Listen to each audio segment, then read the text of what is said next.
everyone, welcome back to another video on Faraday Academy. This video is going to cover the package manager that we use every day in the JavaScript world, Npm. If you find this content helpful or valuable, then please don't forget to subscribe for more, and it would really help me out if you would like and share this video as well. If you have any questions or feedback for me, please leave it in the comments or reach out to me online. You can find me anywhere by the name Gwen Faraday.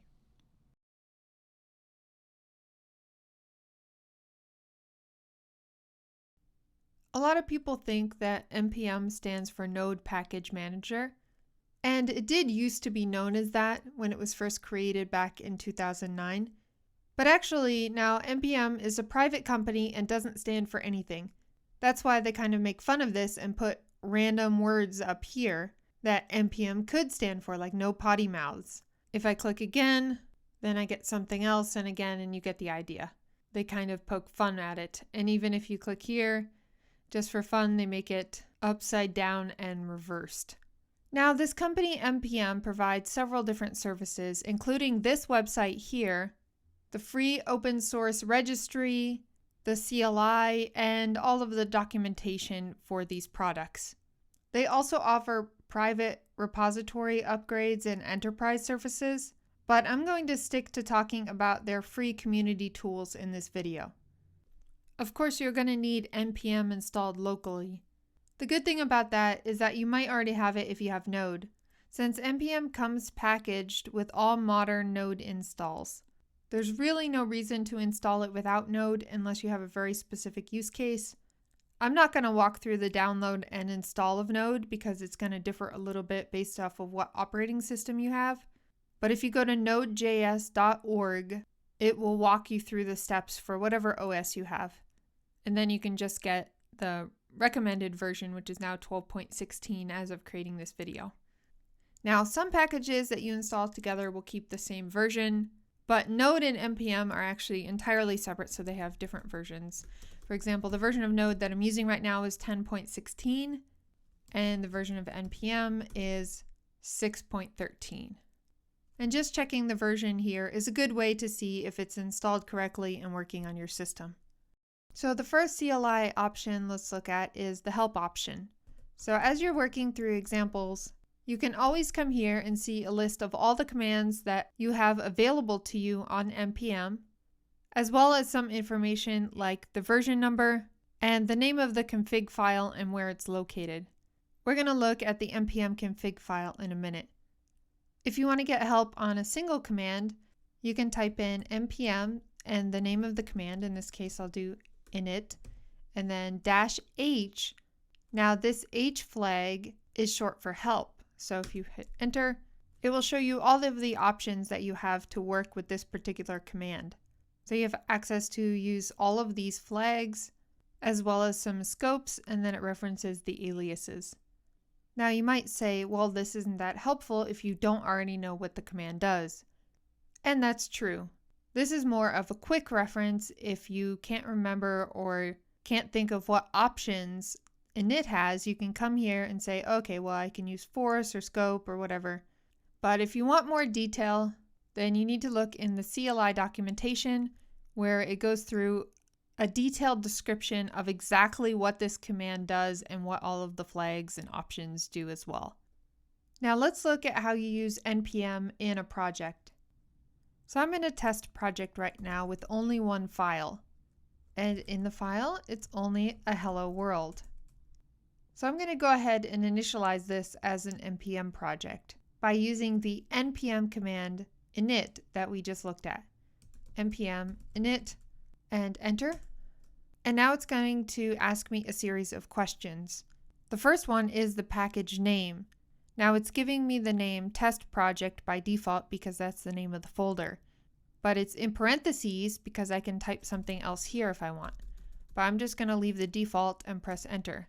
It gives me an initial version of 1. That's fine. If I want to add a description, I don't have to.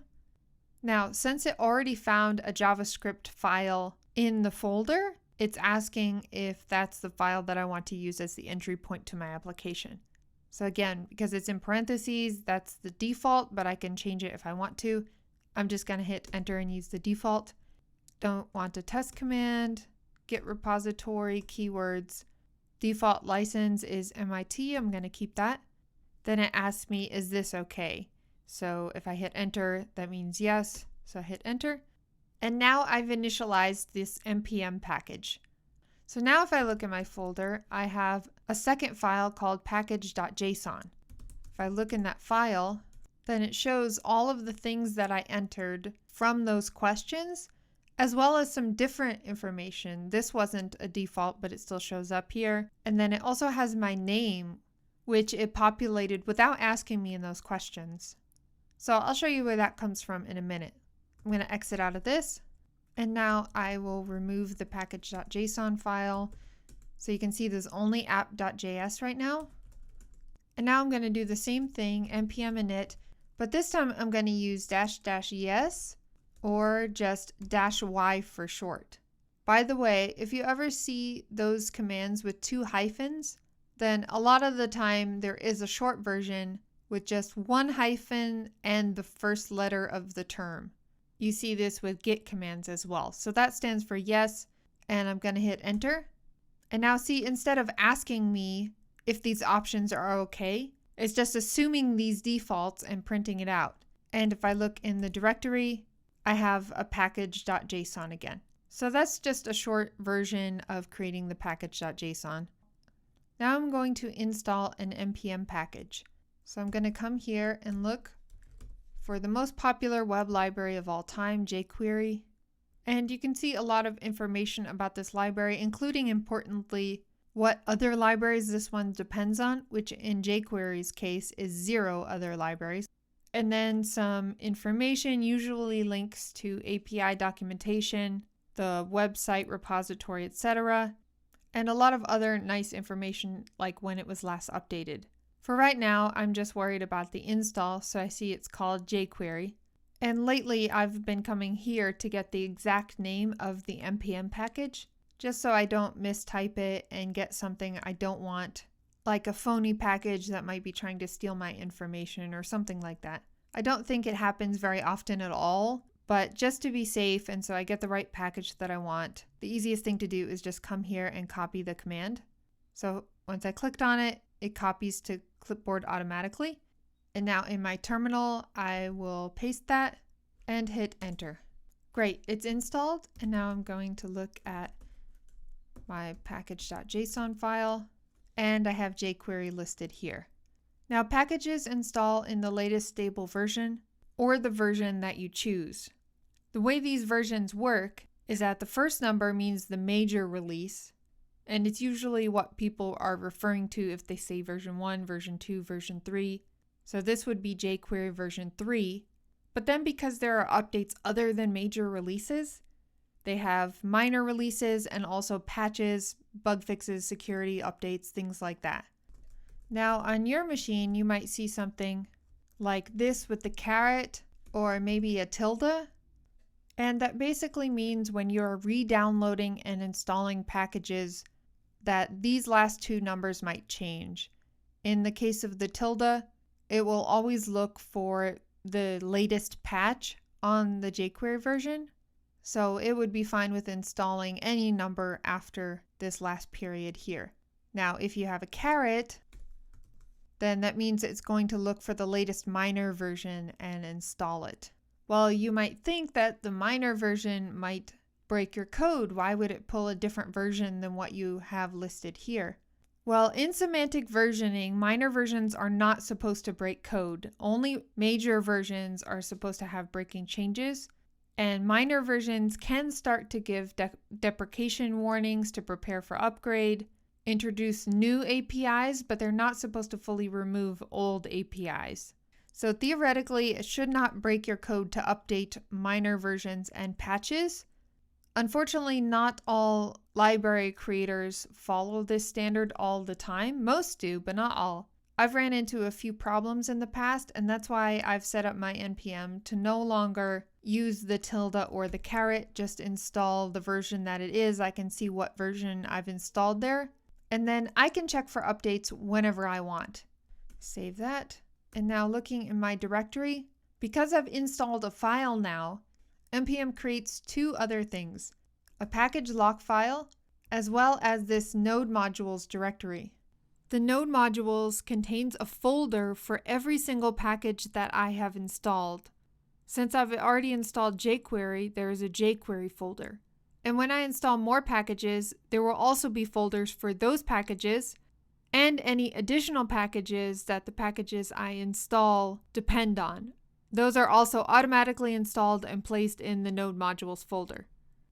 In the package lock file, it basically locks in the exact version that you installed, as well as where you installed it from, and make sure that it's the right package. Now, since Jquery doesn't have any other dependent packages, it's hard to see fully what this file does. So now I'm going to come and install another package called Bootstrap View, npm install. By the way, I is just short for install, and they both do the same thing. It's not really important to know what this package does because I'm just demonstrating how this works with npm, but it basically gives you components to make a nice looking UI in the Vue.js framework.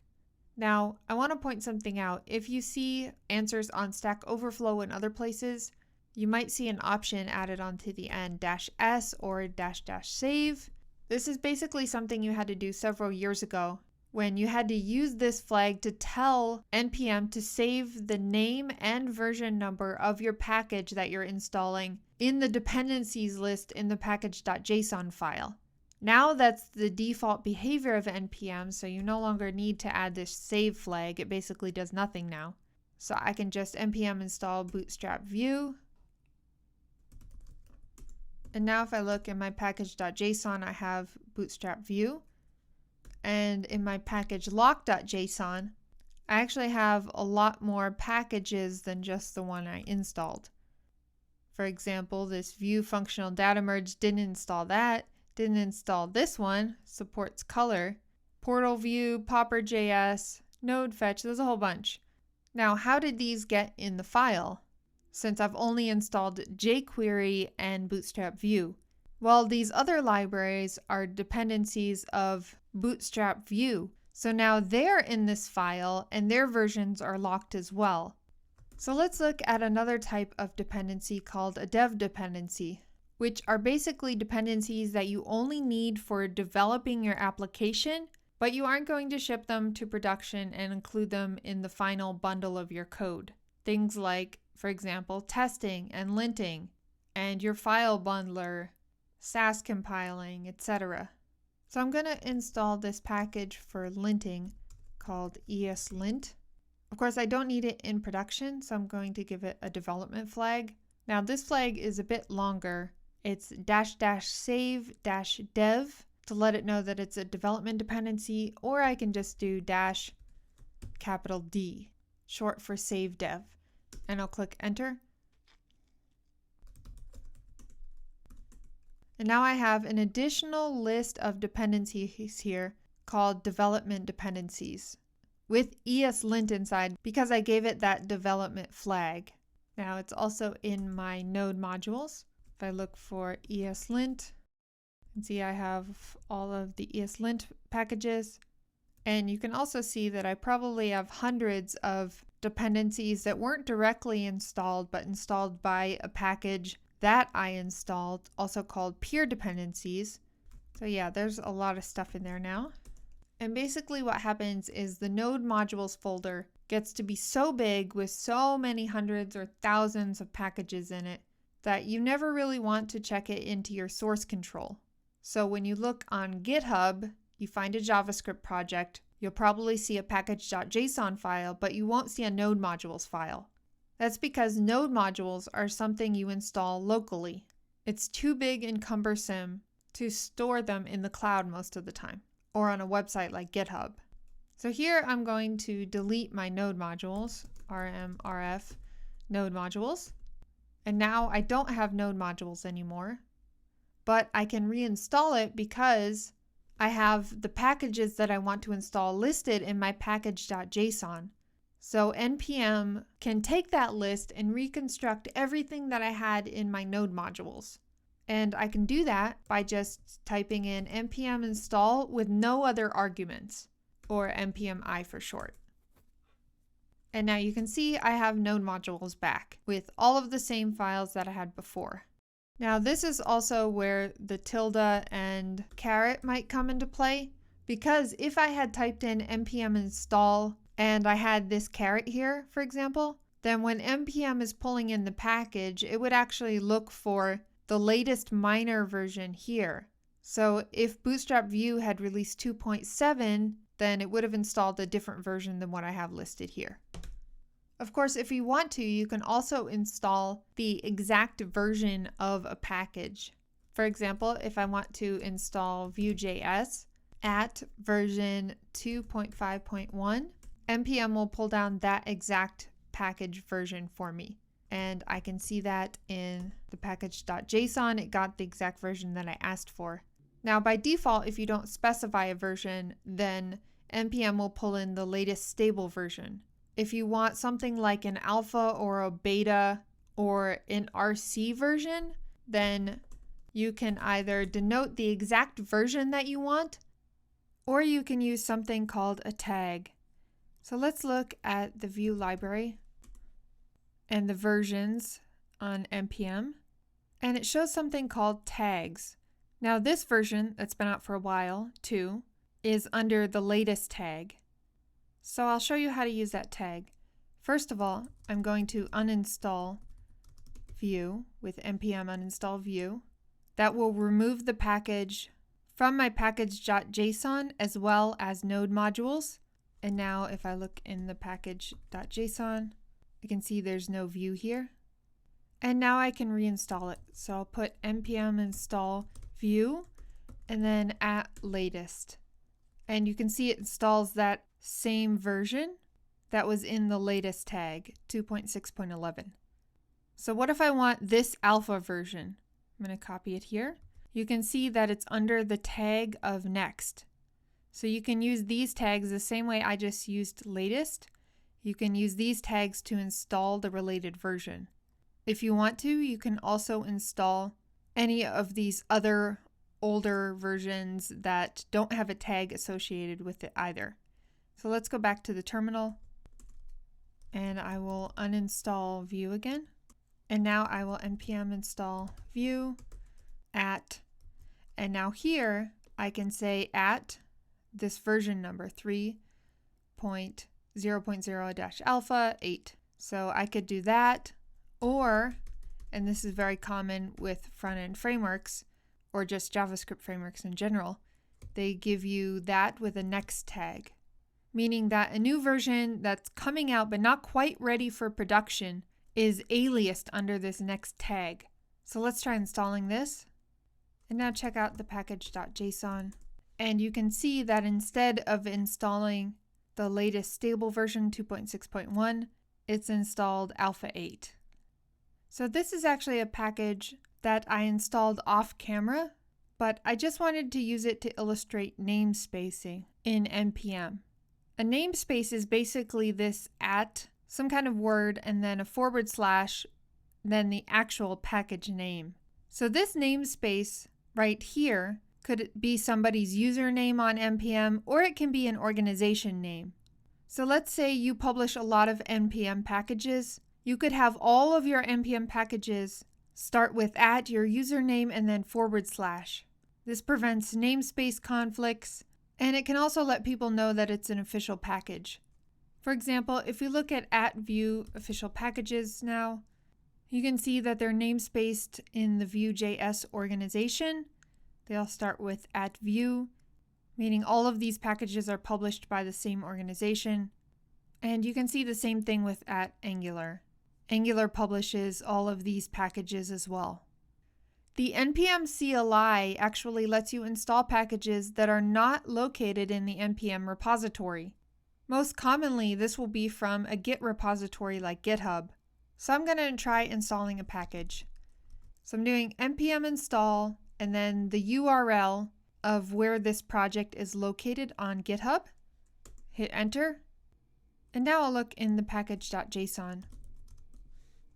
And you can see my package from GitHub, but instead of a version, it's showing where the package came from. And you can see that, of course, it is also located in node modules, block X. This is really useful for testing out packages that are still in development, or perhaps something that you are creating yourself. Now that pulls from your default branch, but if you want to pull a specific commit, you can do that as well. Let me just copy any of these commits, and I will uninstall block X. So that uninstalls the GitHub project that I just installed, and now I'm going to reinstall it, but this time I'm going to install it from that specific commit. So not the latest commit, but exactly the one I'm referencing here. And now you can see there's block X again, but this time it's referenced this specific commit after the pound sign. Now you will also come across libraries that want you to globally install a module. For example, this is one I built for a special test project a couple years ago. And in my version 2 instructions for how to install the package, I say npm install -g block X. And basically what that does is globally install this block X module so you have access to it from the terminal. So let me go to my terminal and globally install it. And now I have access to it from my terminal. But if you look inside the package of the block X module that I just installed, this bin sets a global keyword that I can use in the command line. So bex refers to this /bin/global.js file. So bex is the command that I need to be using. So in my terminal, I can type in bex, and my project is giving invalid entry. Use help flag, so let me try it with the help flag. And you can see it prints out the help text that I set in my application, such as using version, so I can say bex --version, etc. So when you see globally installed modules, it just means that there's some keyword that you can use from the terminal. Some of your favorite projects like Vue Create or Create React App work like this. But NPM actually has a new-ish feature so that you don't have to globally install everything. Since basically over time, if you globally install enough packages, it can get quite out of hand. Many people never clean them up, and you'll have many packages that you don't even use anymore. So a new option for you, and since my package is also locally installed here, so I can use this npx keyword instead of npm, and this tells npm that I want to run a command line application, but I want you to look for that package inside of the local package.json file. So I'll do the same thing. And now I'm not actually running this from a globally installed file, but because npx is there, I'm actually running it from package.json in this directory, and I can check the version. Oops, that's the npx version. I need to check the bex version, and it's 2.0. So the globally installed one is actually an older version that I pre-installed before. And I've been running this with version 2, but with the npx command since then. So whenever you see a tutorial or a library that's telling you to globally install something, just know that you never have to globally install it. You can always install it or create a package.json, install it into that package.json, and just use it inside that directory with the npx command. And that will keep your global namespace much cleaner.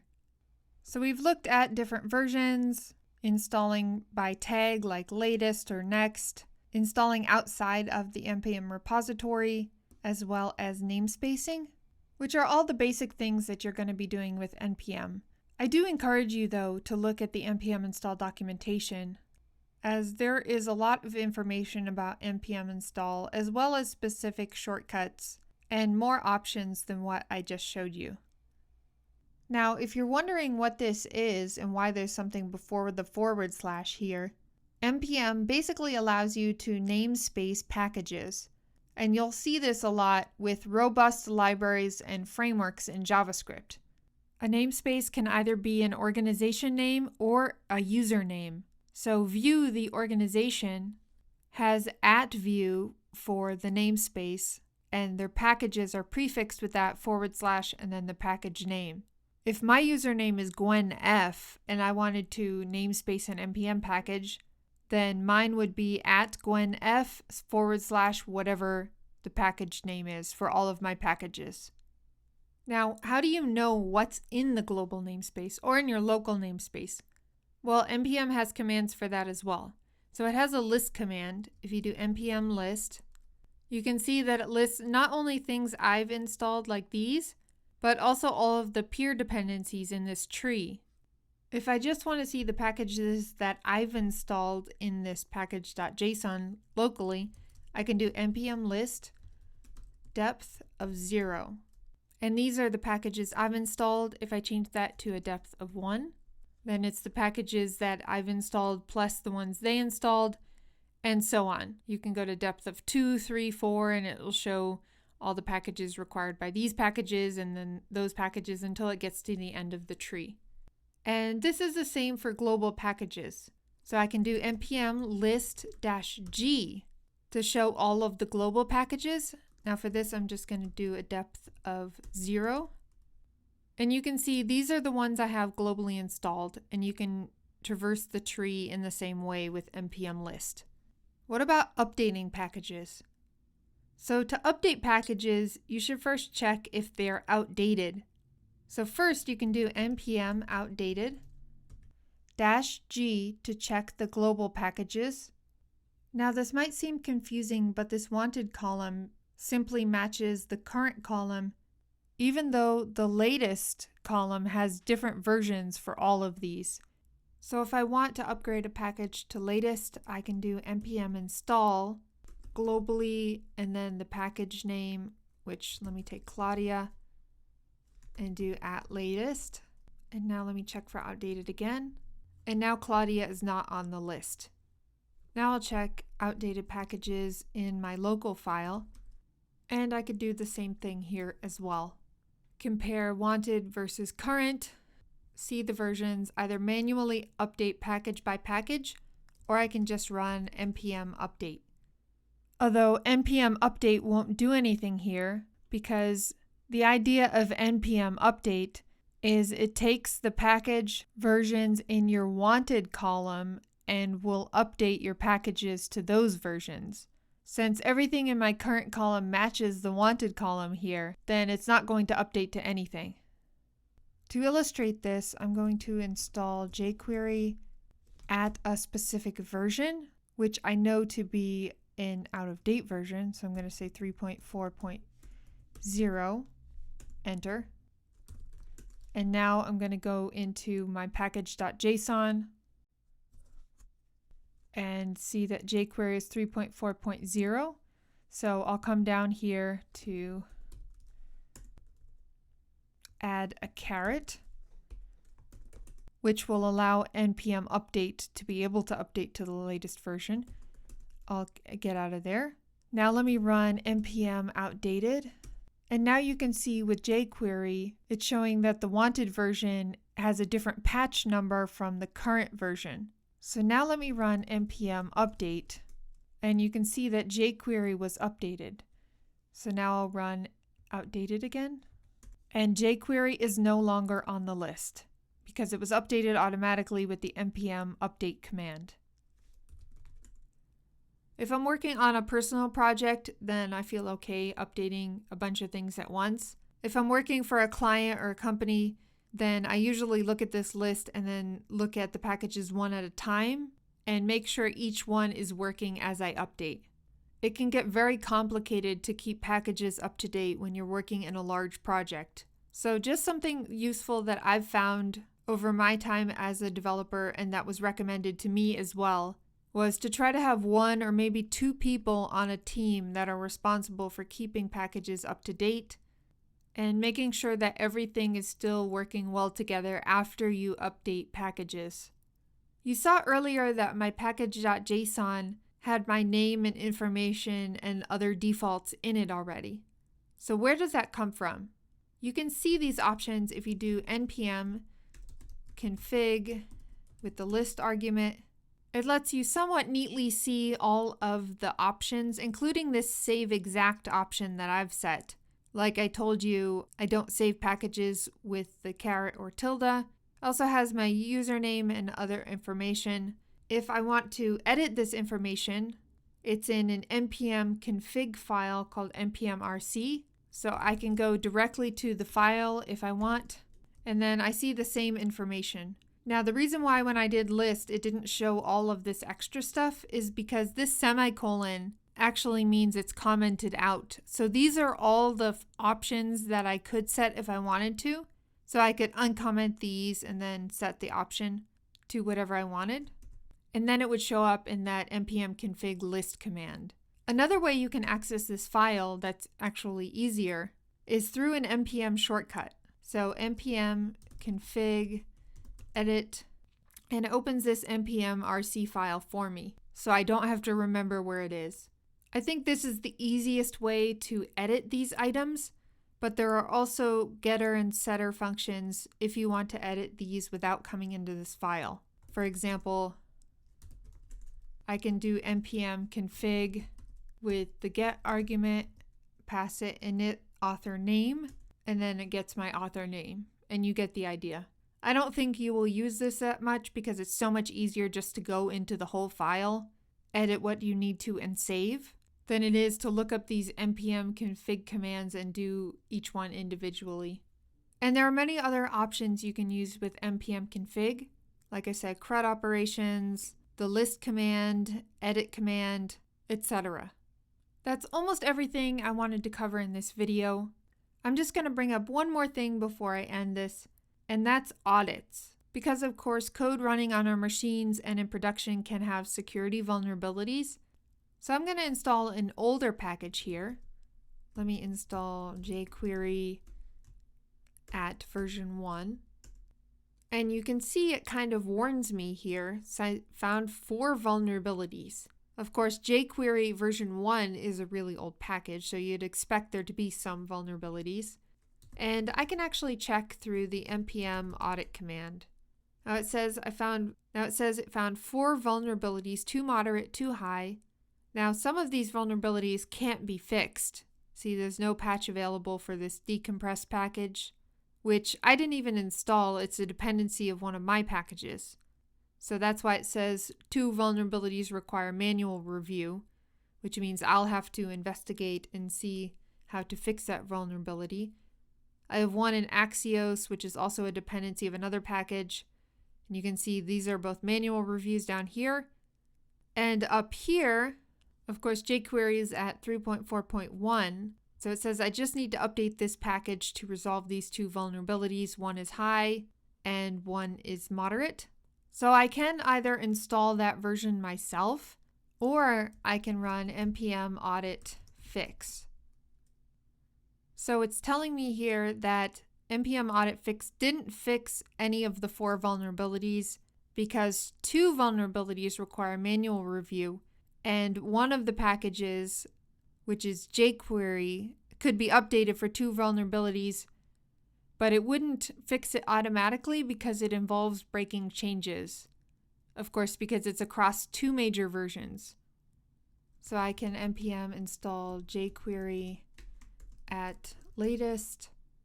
And now if I run npm audit, I've fixed 2 of the vulnerabilities by updating that package, and then I'll have to manually look at these other 2 vulnerabilities. So yeah, checking for updates and package vulnerabilities is very important, and it's very nice that npm has made these tools that are user-friendly for us to be able to do that. So that's it for this video. I hope you enjoyed this tutorial on npm. If you would like a more in-depth explanation about a specific area of npm, or you have another question, please leave it in the comments below. If you would like to support me and my channel, please see the related links in the description of this video. Thanks again for watching, and I'll see you soon.